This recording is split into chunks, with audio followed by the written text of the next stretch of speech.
Mais uma vez, né, uma alegria imensa estar aqui com vocês. Já estava com bastante saudade de vocês, já fazia um tempo. Realmente, uma das coisas maravilhosas que a gente vai tendo nessa caminhada do Evangelho são os irmãos, os amigos que a gente vai fazendo, né?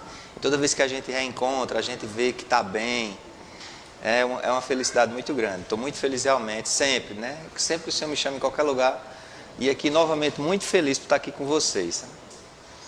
Para hoje à noite, eu tenho uma reflexão que ela surgiu de uma forma assim, bastante diferente. Eu estava assistindo um documentário em casa sobre algumas empresas, né?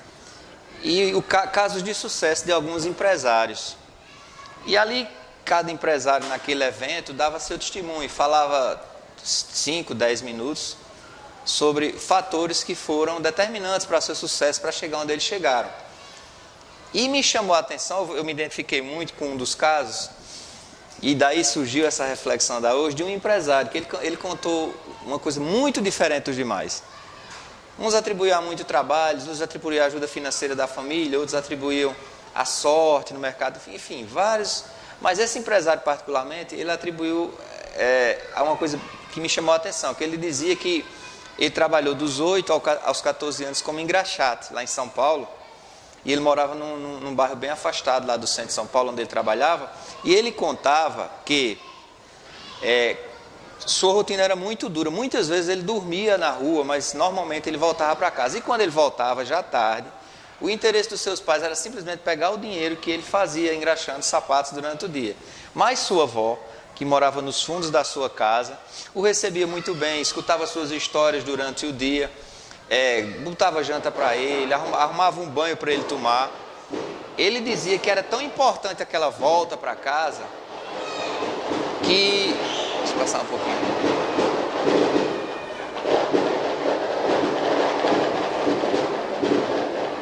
Que ele trabalha, às vezes passava... João, já dá para continuar. Ele passava o dia trabalhando, pensando em voltar para casa. Então aquela casa da sua avó se tornou um refúgio para ele. E ele conta que durante todos esses anos, durante toda a sua vida profissional, a casa da sua avó sempre foi o seu refúgio. Sempre ele voltava, depois dos dias de humilhação quanto engraxate, quando agressão, assalto que ele sofria. Mas o bom no final do dia, ele sabia que ali tinha a casa da sua avó para retornar. E houve uma identificação comigo, porque na verdade todos nós possuímos um lugar assim em algum momento da vida. A casa dos nossos pais, a casa do irmão mais velho, a casa de um amigo, a casa dos nossos avós também. Enfim, lugares em que a gente regressa para se recompor, se refazer. Eu lembro, por exemplo, eu morei 17 anos fora de Campina Grande. E como era importante voltar para Campina Grande e ir à casa da minha mãe, sempre aos sábados bem cedo. Então todos nós temos um lugar assim, um sítio, uma chácara, um lugar da família, enfim, um lugar onde a gente vai, se reencontra e se refaz. E por que eu estou falando sobre esse lugar especificamente? Sobre essa situação de refazimento, esses lugares especiais, esses rincões especiais. Por que eu estou falando sobre isso? O que é que isso tem a ver com nossa reflexão?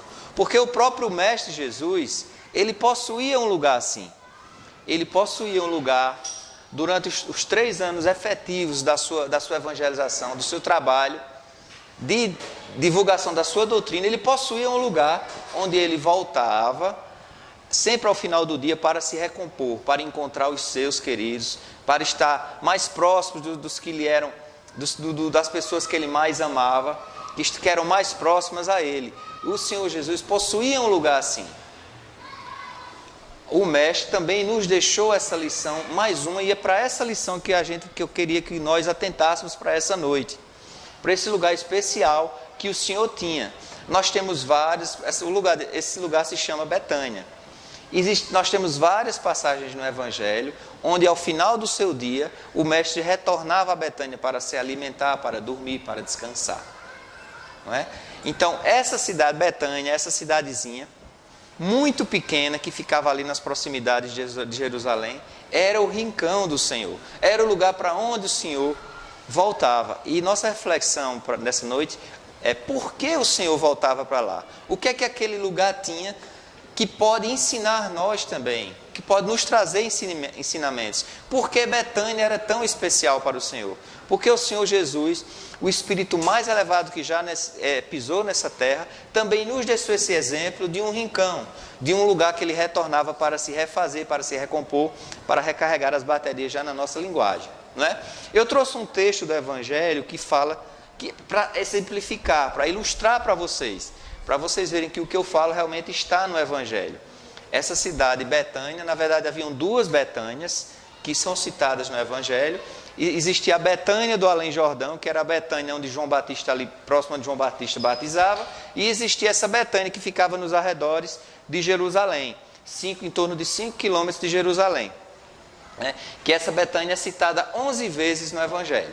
Então eu trouxe um trechozinho aqui, vou ler para vocês, para ilustrar um desses momentos em que o mestre, ao final do seu dia, voltava a Betânia para se recompor. E o que é que isso tem a ver conosco, nessa realidade de espíritas, nessa realidade de terceira revelação, nessa realidade dessa doutrina espírita? Qual a relação? O que é que a gente pode aprender com isso?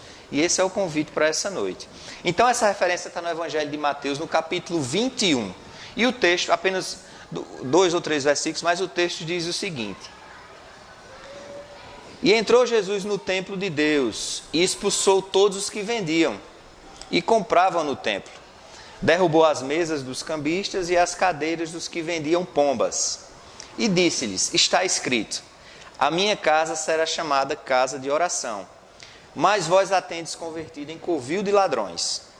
E foram ter com ele no templo cegos e coxos, e Jesus os curou.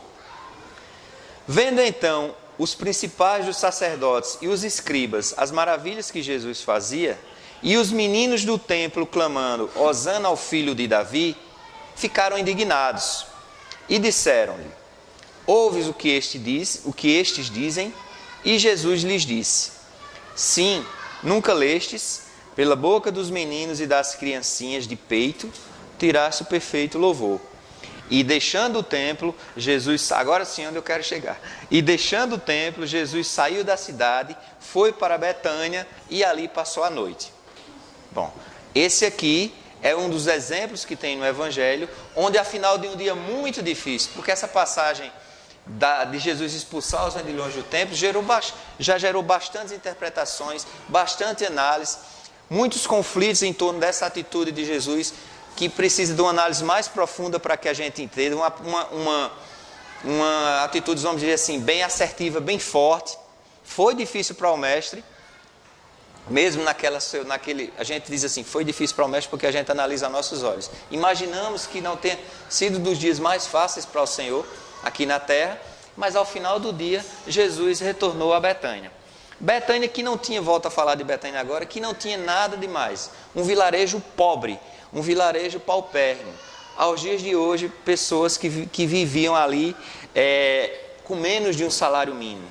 Betânia, que geograficamente tinha uma vantagem, que era muito próximo ao Monte das Oliveiras, que era um lugar que Jesus gostava de orar. Mas se não fosse a significância do mestre, talvez nós nunca hoje tivéssemos ouvido de Betânia, não tivéssemos tantas Marias Betânias, tantas Betânias, tantas cidades com nomes de Betânia ao redor do mundo, né? Aqui em Pernambuco mesmo nós temos uma cidade Betânia. Então, pela expressão, pela grandeza de Jesus, essa Betânia se tornou importante, ao ponto de muitos estudiosos do Evangelho, realmente estudiosos do Evangelho, questionarem Betânia ter sido tão importante para o mestre, e não Jerusalém, e não Cafarnaum. Ambas foram importantes, mas efetivamente, vamos dizer assim, espiritualmente falando, emocionalmente falando, podemos dizer que o coração de Jesus estava em Betânia. Podemos dizer que nós sabemos que a primeira casa evangélica, a primeira casa do Evangelho foi a Casa do Caminho, mas a primeira comunidade cristã realmente se formou ali em torno de Betânia. E o que é que aconteceu em Betânia para tornar Betânia tão importante? Né? Betânia, que era a residência ali de moravam 3 pessoas muito próximas a Jesus, que eram Lázaro, que posteriormente seria ressuscitado por Jesus, que sim, só a ressurreição de Lázaro em si, o fato da ressurreição de Lázaro requer um estudo mais profundo, mas assim, numa rápida análise, podemos dizer como algo muito pertinente, assim, muito marcante, que foi a ressurreição de Lázaro. Ali também Jesus teve seus pés lavados. Quem é que não conhece aquela passagem evangélica que a mulher lava os pés do Senhor Jesus e enxuga com os cabelos? Também isso aconteceu em Betânia. Outro fato marcante que aconteceu em Betânia também é aquele famoso debate entre Jesus, Marta e Maria, onde Jesus adverte Marta, porque enquanto Jesus ensinava, Marta cuidava das coisas da casa e Maria sim prestava atenção ao Senhor. E gera toda uma reflexão em torno das prioridades que damos na nossa vida, naquele diálogo maravilhoso entre Jesus, Marta e Maria. Outro ponto importante também que aconteceu em Betânia, porque Betânia foi o lugar o último lugar que Jesus apareceu após o seu flagelo, o último lugar que Jesus apareceu aos seus discípulos foi em Betânia. Jesus os trouxe para Betânia e ali se despediu deles. Então Betânia realmente foi um lugar marcante. Mas por que Betânia era tão marcante? Por que Betânia era tão importante para o mestre? Porque um vilarejo muito pobre, de pessoas muito humildes, foi tão importante para o mais maravilhoso espírito, né? O espírito mais evoluído, para o nosso governador espiritual. Por que foi tão importante Betânia? E aí a gente começa a desvendar isso através do Livro dos Espíritos. Na questão 484 do Livro dos Espíritos, vai começar a nos fazer entender por que Betânia era tão importante. É perguntado aos espíritos: os espíritos se afeiçoam de preferência por certas pessoas? Isso é a questão 484 do Livro dos Espíritos. Allan Kardec pergunta: os espíritos se afeiçoam de preferências por certas pessoas? Que os espíritos respondem: os bons espíritos simpatizam com os homens de bem ou suscetíveis de se melhorarem. Os espíritos inferiores com os homens viciosos ou os que possam se tornar viciosos. Daí sua afeição por causa da semelhança de sensação. Então é perguntado aos espíritos se os espíritos se afeiçoam a determinadas pessoas ou não. E os espíritos respondem que os espíritos superiores, os espíritos mais evoluídos, se afeiçoam de pessoas que estão nessa busca pela perfeição e que tendem a ser um homem melhor. Da mesma forma, no sentido contrário, os espíritos inferiores sintonizam os maus, os que estão com os pensamentos mais, vamos dizer assim, de baixo nível. Né? Até o pai do eletromagnetismo, o pai vamos dizer assim, da ciência do eletromagnetismo, dizia que se você quiser entender o universo, você pense a nível de frequência, sintonia, né? E vibração. Então, os espíritos se afeiçoam, os espíritos se aproximam de acordo com nossa vibração. E Jesus se aproximava de Betânia, fazia questão, sentia até, podemos dizer, nessa cidade, porque Betânia Betânia vibrava na frequência do Mestre.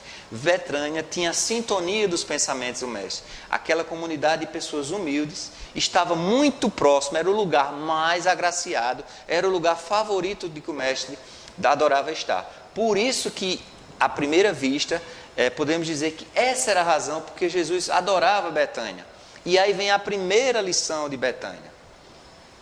A primeira lição, e que é uma lição fundamental de Betânia: que tipos de pensamentos nós estamos cultivando?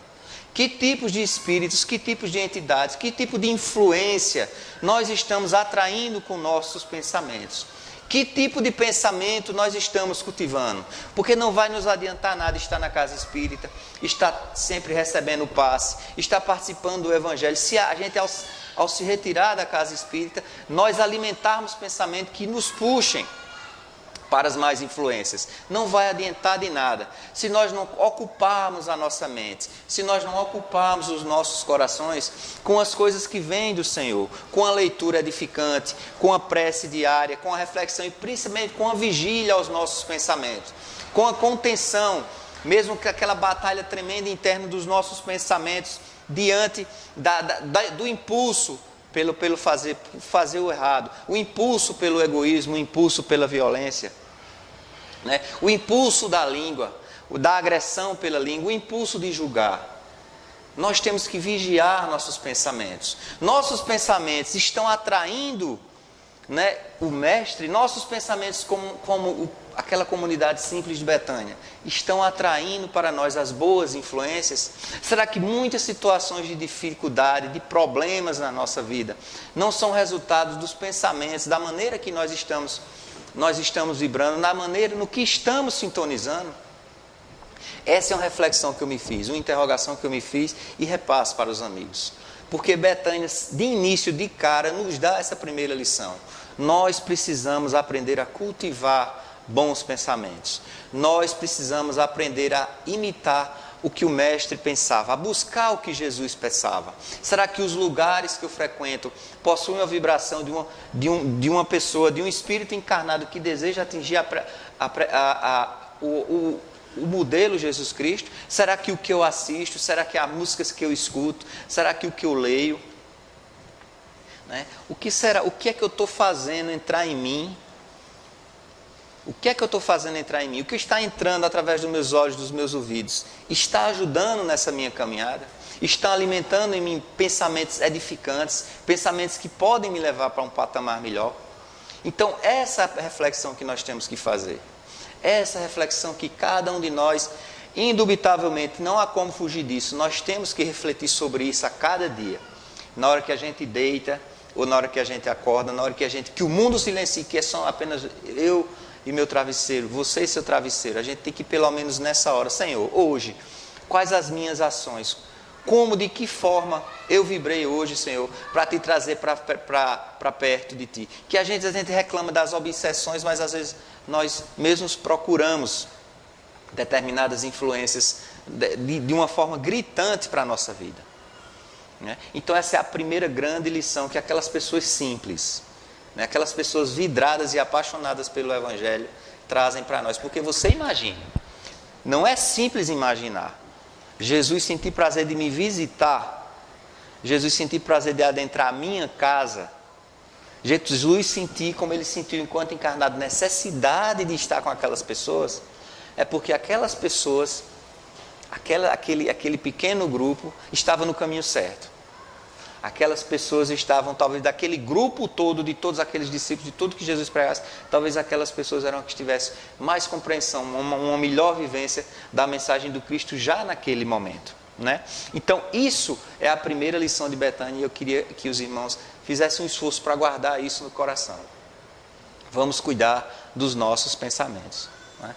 E entender também que, vejam bem, Jesus, que não cansou de nos dar exemplo, porque eu gosto sempre da metáfora que compara Jesus a um oceano no copo d'água, né? Porque você pode imaginar o oceano com toda a sua fauna, sua flora, sua profundidade, seu vento, suas águas, né?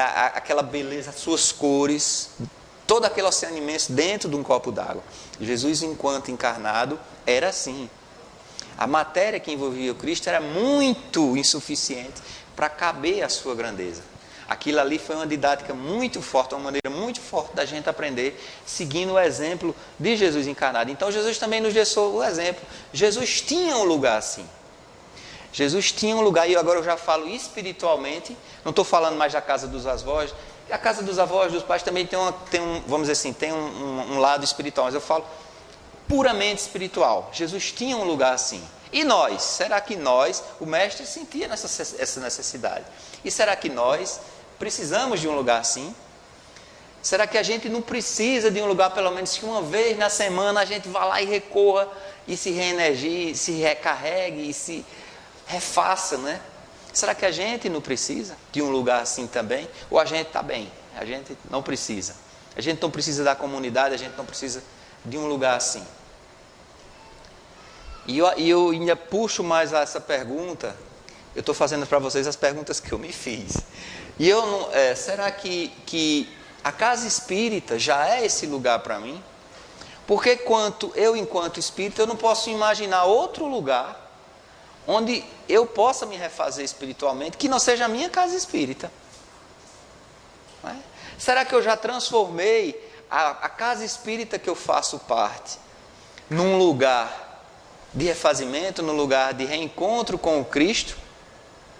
Será que eu já transformei a minha casa espírita? E na casa espírita, porque eu não imagino lá em Betânia, por exemplo, é difícil imaginar Jesus lá e as pessoas só admirando Jesus. Não.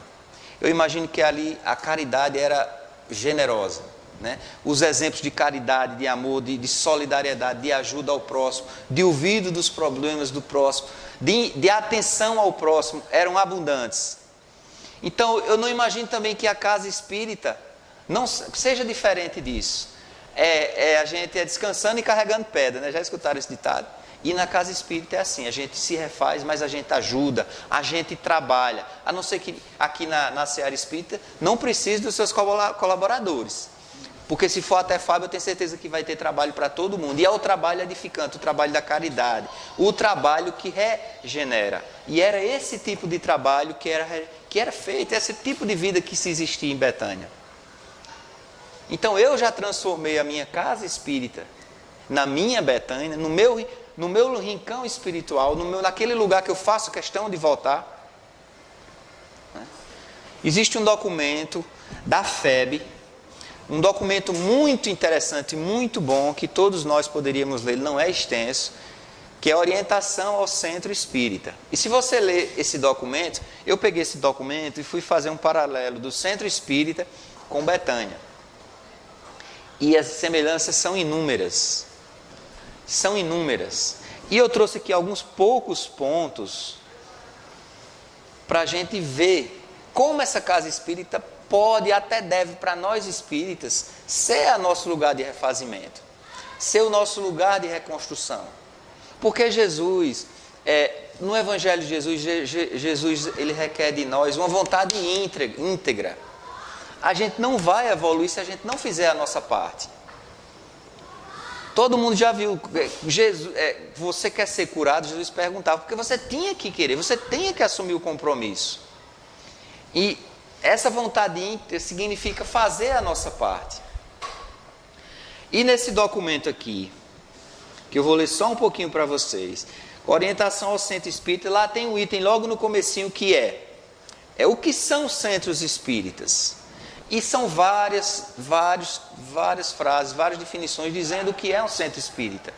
E eu trouxe aqui dois que eu acho assim que são talvez os mais importantes para nós, enquanto espíritos encarnados, compreendemos a necessidade de nós termos um lugar assim, aquele lugar do coração, aquele lugar que a gente vai, né? Então lá tem o que são os centros espíritas. Aí tem um ponto lá que diz: são postos de atendimento fraternal para todos os que buscam com o propósito de obter orientação, esclarecimento, ajuda ou consolação. E era isso que o mestre fazia em Betânia, porque eu tenho certeza que Jesus não ia ali só para se refazer. Jesus ia ali para ensinar muito. Tanto que aquelas pessoas aprenderam. Aquelas pessoas... Vocês imaginam o mestre Jesus chegando num lugar aqui entre a gente para se deitar numa rede apenas e descansar? Ele ia ali para ensinar também, para orientar, para acolher, para dar o seu melhor, como ele fez em todos os momentos em que ele esteve enquanto encarnado entre nós.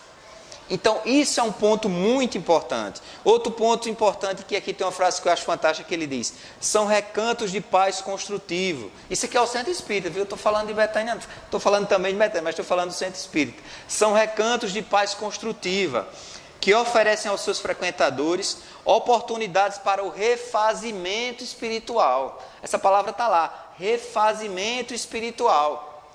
E a união fraternal pela prática do amai-vos uns aos outros. Refazimento espiritual.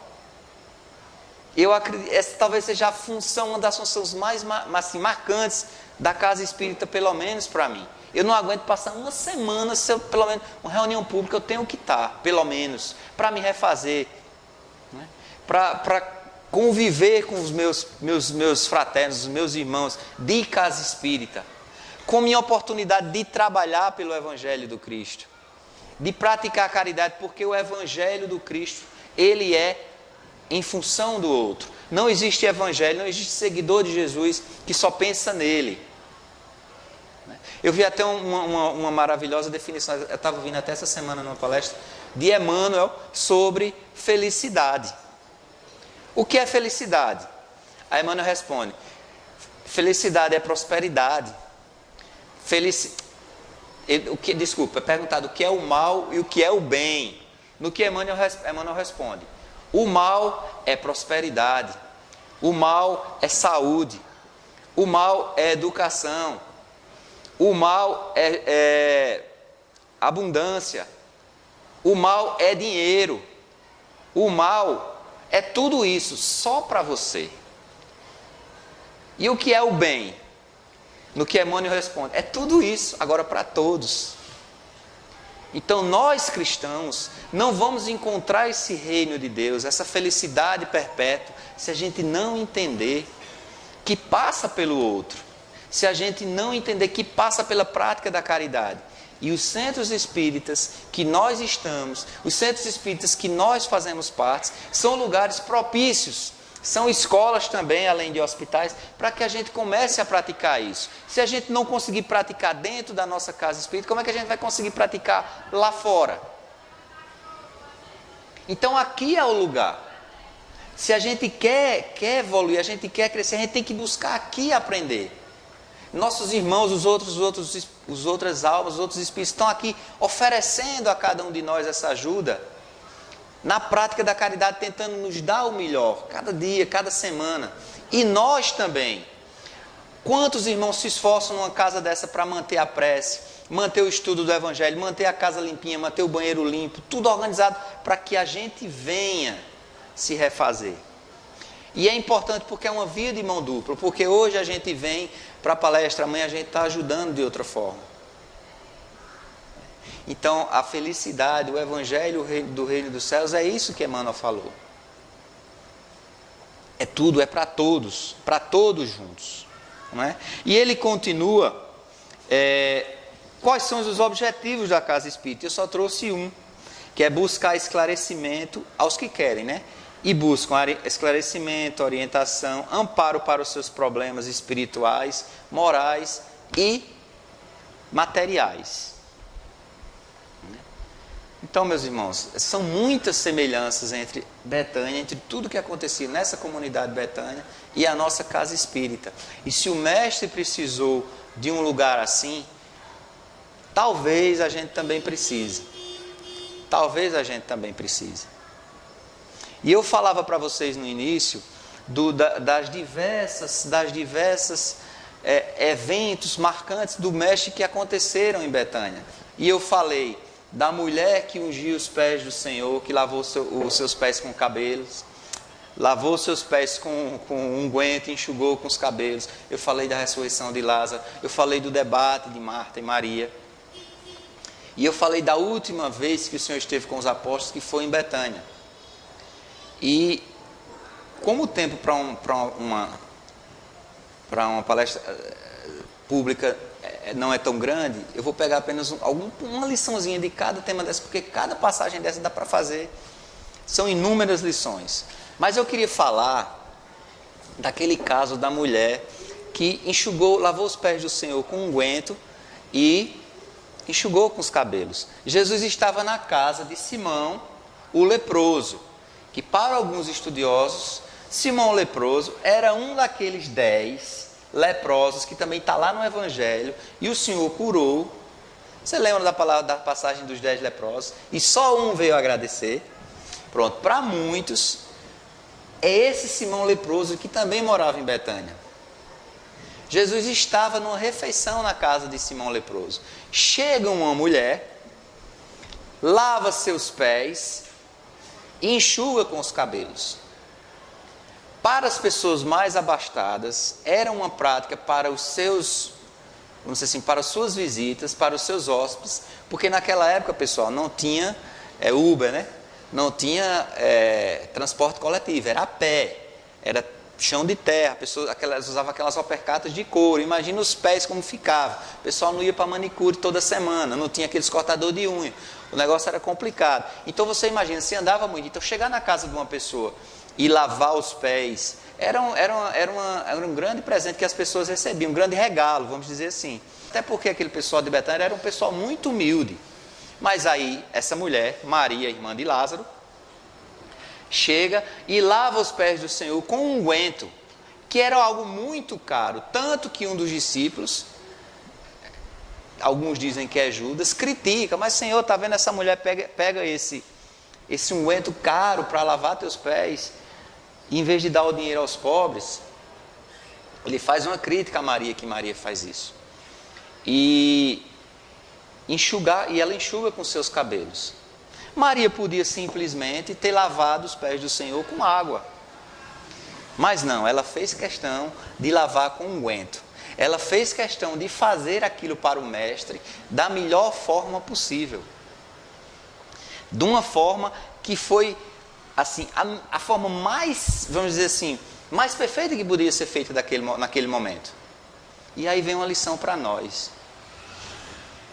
Como Maria fez para o mestre, nós temos que buscar fazer tudo da melhor maneira possível para o mestre. Se eu sou responsável pela palestra, eu tenho que buscar dar a melhor palestra possível para o mestre Senhor. Se eu sou responsável pelo evangelho, eu tenho que fazer da melhor maneira possível. Se eu sou responsável pelo passe, eu tenho que fazer da melhor maneira possível. Nós cristãos temos de oferecer para o nosso irmão tudo da melhor maneira que nós podemos. Nós não podemos trabalhar no automático. Caridade não se faz no automático. Nós temos que fazer usando o nosso melhor. E aí isso transcende o trabalho, porque nós cristãos, nós temos obrigação, por buscar uma semelhança com Cristo, de sermos os melhores filhos, os melhores esposos, os melhores pais, os melhores profissionais, os melhores cidadãos. Nós temos obrigação de ser assim. Se nós queremos, é compulsório, imitar o Cristo, nós temos que incessantemente buscar fazer da melhor maneira possível, oferecer o nosso melhor, dar tudo o que temos, para que o outro seja feliz, dar tudo o que temos de nós, para que tudo seja feito da melhor maneira possível, porque eu posso estar negando o evangelho. Se eu estou aqui falando de Jesus e ali eu estou negando, eu estou anulando o que está sendo feito. Eu estou anulando meu discurso. Eu estou anulando meu crachá de cristão. Por isso que os primeiros cristãos levaram até as extremas causas, as extremas consequências. Porque eles tinham consciência que tinham que oferecer o melhor. Então Maria de Betânia, essa Maria, irmã de Lázaro e de Marta, ela fez o seu melhor. E Betânia nos deixa esse simples exemplo, que nós temos que buscar fazer o melhor. O padrão de Jesus Cristo é muito alto. Lógico que a gente não vai conseguir atingir esse patamar de uma hora para outra, mas nós temos que buscar. Mediocridade não pode se associar ao cristianismo. Nada para Jesus, nada para o próximo pode ser feito de uma forma automática, de uma forma convencional. Nós temos que oferecer o nosso melhor, nós temos que dar o nosso melhor. E isso vai ser a melhor forma da gente evangelizar, se a gente for o melhor chefe, o melhor professor, o melhor pai, o mais generoso vendedor. Nós temos que fazer como Cristo. Tem até uma música muito antiga de Padre Zezinho: amar como Jesus amou, pensar como Jesus pensou, sonhar como Jesus sonhou, viver como Jesus viveu. Então, essa simples ação de Maria, nos traz essa lembrança que a gente deve ter. Outra lição fundamental de Betânia aconteceu no fato da ressurreição do Lázaro. E aqui eu não vou entrar no fato da ressurreição de Lázaro. Eu vou pegar apenas uma lição. Apenas uma lição. Lázaro, muito querido de Jesus, estava enfermo. Jesus não estava próximo a Betânia. Jesus estava há 2 dias. Jesus estava longe de Betânia. Mas Jesus já sabia de tudo o que ia acontecer. Ele não se precipitou em vir. Mas em certo momento ele veio. E a gente vê, se a gente lê esse capítulo, parece que é o capítulo 11 do Evangelho de João, a gente vai perceber, João 11, isso mesmo. A gente vai perceber o drama daquelas pessoas, a dor daquelas pessoas, pela ida de Lázaro, pela partida de Lázaro. Porque Lázaro era uma pessoa muito querida. E o fato da ressurreição de Lázaro é uma coisa que envolve assim, algo muito mais detalhado, que não é o nosso foco nesse momento. O que me chamou muita atenção nessa passagem da ressurreição de Lázaro, primeiro, é a alegria das pessoas com a chegada de Jesus. E elas sabiam que só a chegada do mestre, se a gente lê com atenção a passagem, a gente vai perceber que com a chegada de Lázaro mudou o ânimo, tudo ficou mais fácil, tudo ficou melhor, a tristeza foi embora, as pessoas só se preocupavam em entrar o mestre, em encontrar o mestre, em abraçar o mestre. Maria só se preocupava em ver o mestre, Marta só se preocupava em ver o mestre. Elas lamentam a morte do irmão Lázaro, mas elas se alegram por saber que vão se encontrar com Lázaro já no mundo espiritual. E aí chega um ponto do desenrolar do texto, que Jesus vai até o túmulo de Lázaro, manda remover a pedra e traz Lázaro de volta, acorda Lázaro daquele sono. E o mais interessante de tudo nessa passagem, que mesmo pela tristeza na morte de Lázaro, mesmo aquela situação desesperadora, eu li e reli esse capítulo várias vezes. Em nenhum momento, nenhuma daquelas pessoas pediu a Jesus que ressuscitasse Lázaro. Em nenhum momento elas pedem: Senhor, ressuscita meu irmão, ressuscita meu amigo, mas nenhum. Ao contrário, elas se regozijam, se alegram, porque Jesus está ali, e aquilo já bastava. E aí a grande lição para nós, a gente tem, e eu me incluo muito, a gente tem que parar de correr para junto do mestre, para pedir que as coisas sejam resolvidas da forma que a gente quer, que Deus dê a solução da forma que a gente quer. Eu sei que no momento da tribulação, no momento da dor, é muito difícil. Mas para aquelas pessoas era suficiente só estar na presença do Cristo. Aquelas pessoas era suficiente entender que Jesus fazia parte daquele movimento. E para nós temos que buscar que um dia que seja suficiente, independente do problema, independente da problemática, às vezes é uma doença, às vezes é um problema financeiro. Mas a gente não sabe o melhor desfecho para a nossa verdadeira progressão espiritual. E nós temos que aprender a estar felizes e realizados apenas por Jesus estar junto de nós nessa situação.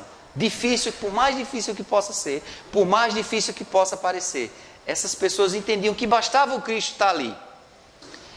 Que bastava que o Cristo estando ali, a melhor solução ele ia dar. Independente se fosse a ressurreição de Lázaro ou não, se independente se for a cura daquela doença ou não, se for esse emprego que a gente tanto quer que às vezes não é e é outro, ou não.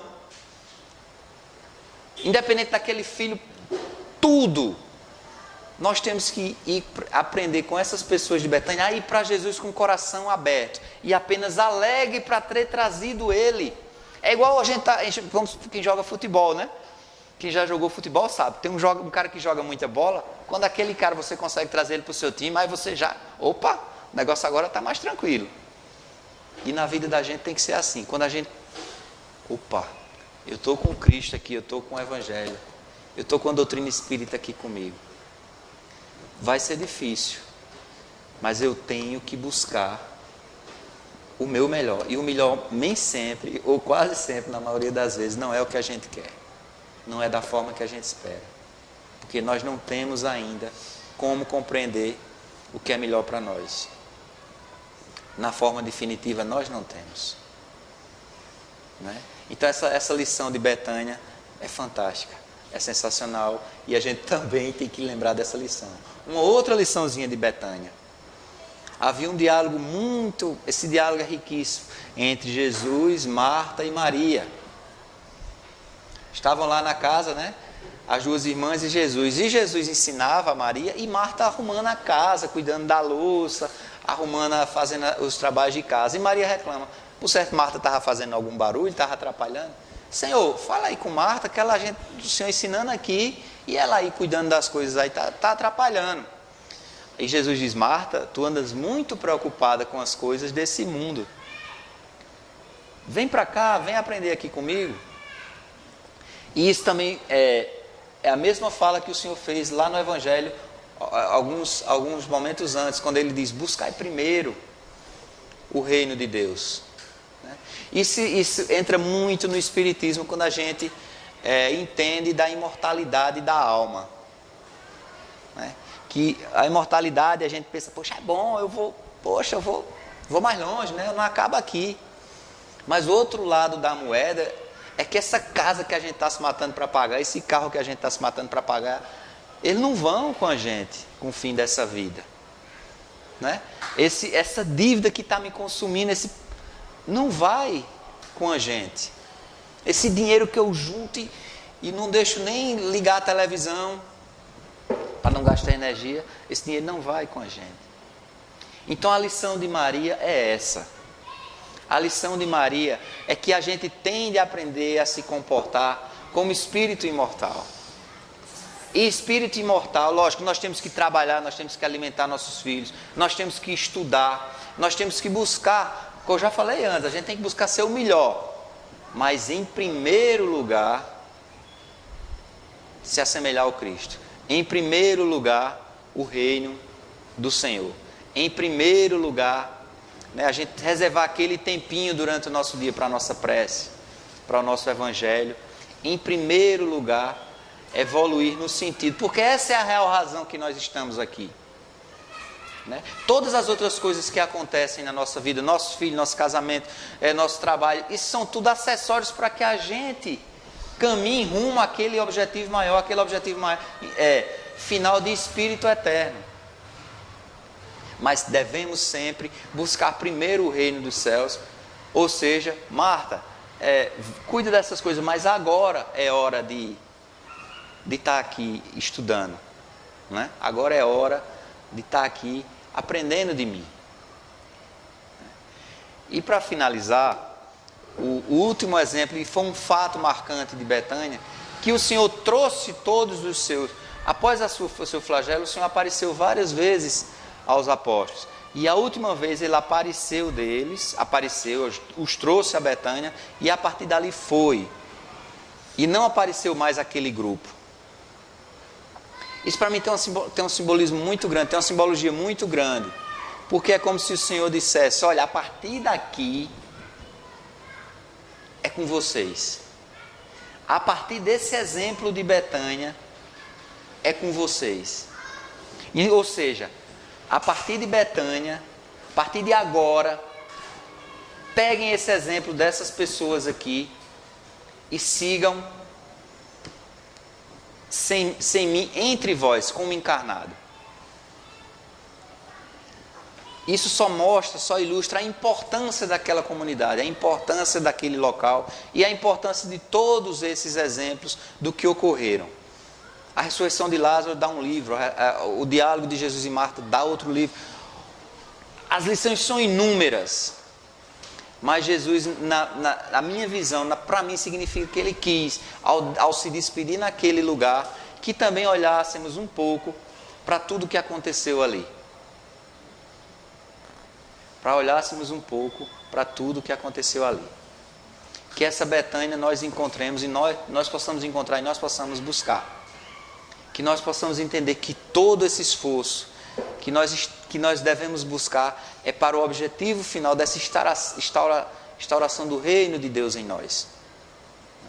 Como Jesus, como Lázaro, Marta e todas aquelas simples pessoas, que nós possamos também aprender a ter um coração que atrai o Mestre, a ter um coração que atrai os bons espíritos, a ter um coração que reflete os valores do Evangelho. Que o Senhor nos abençoe, que o Senhor nos guarde, que o Senhor nos mostre a sua face e que o Senhor nos conceda a sua paz. Assim seja.